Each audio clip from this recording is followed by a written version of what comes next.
Okay, Dr. Jaffe, we're going to start with the first question. And in this question, the parent says, my daughter is 4.5 years old. She has been silent in school since she started school 2 years ago. And I didn't know anything about SM until March 2019.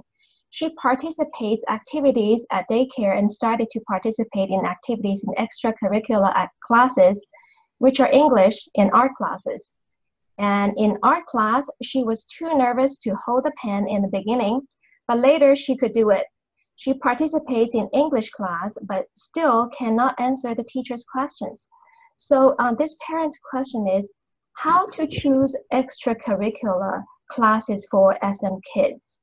And I'm wondering if language classes put more pressure on SM kids, and are art and sports classes better than language classes for SM kids?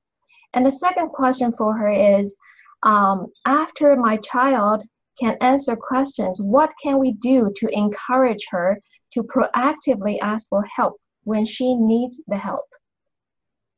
Thank you for your question. So I'm going to comment on your question first.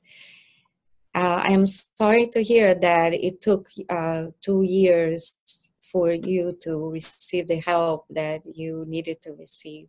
But don't feel bad, because most children are not diagnosed when they first show the symptoms of SM.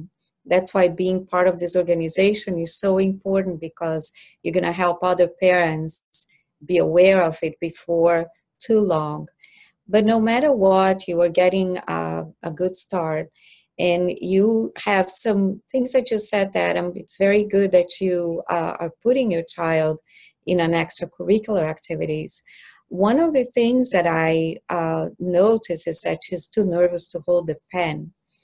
And for me, as I said before, I cannot make any assumptions because I don't know your daughter.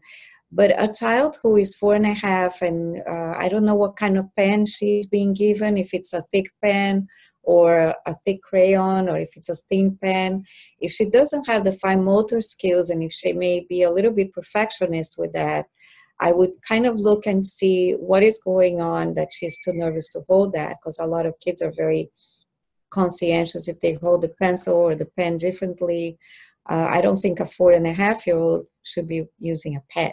But keeping that in mind, I think that we need to check and see what that is all about, because at this point she may be drawing or coloring and having fun.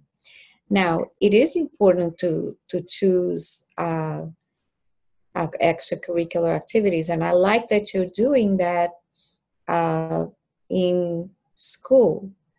And you asked about the classes. I think that there's no right or wrong classes extracurricular. But of course, if you chose art, and if she has any difficulties with holding or with painting or anything, and she is too aware and she gets nervous about that activity, I would choose something that she's more comfortable with.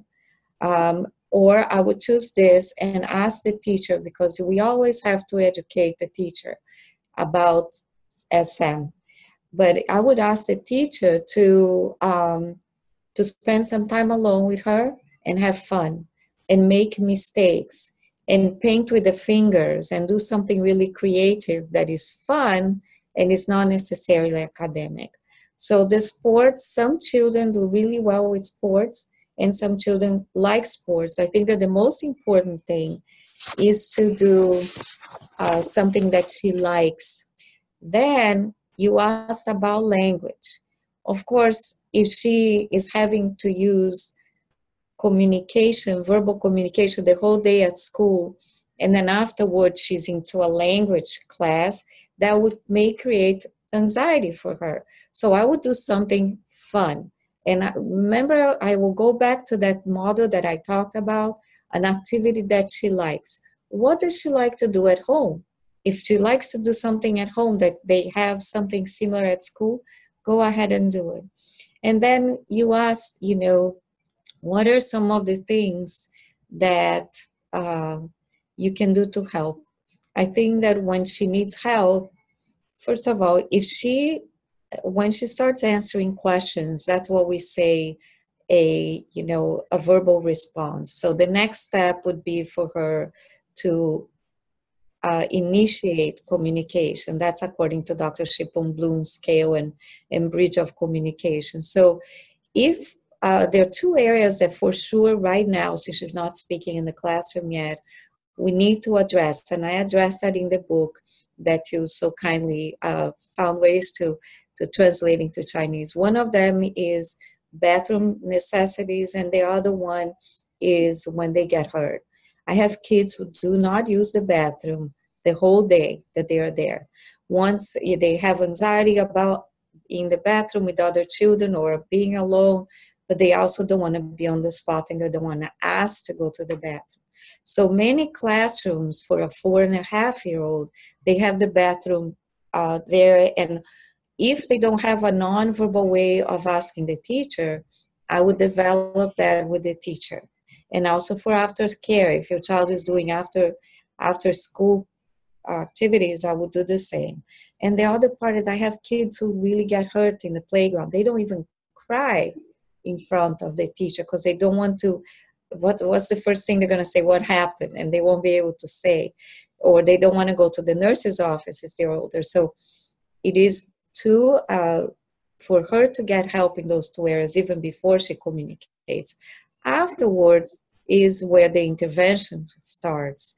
Now, how can you proactively ask for help when she needs it? Ask for clarification or something else, that's later. I would focus on those two situations first, and I hope I answer a little bit of your question. That's very, very helpful. Thank you so much, Dr. Jaffe. Thank you.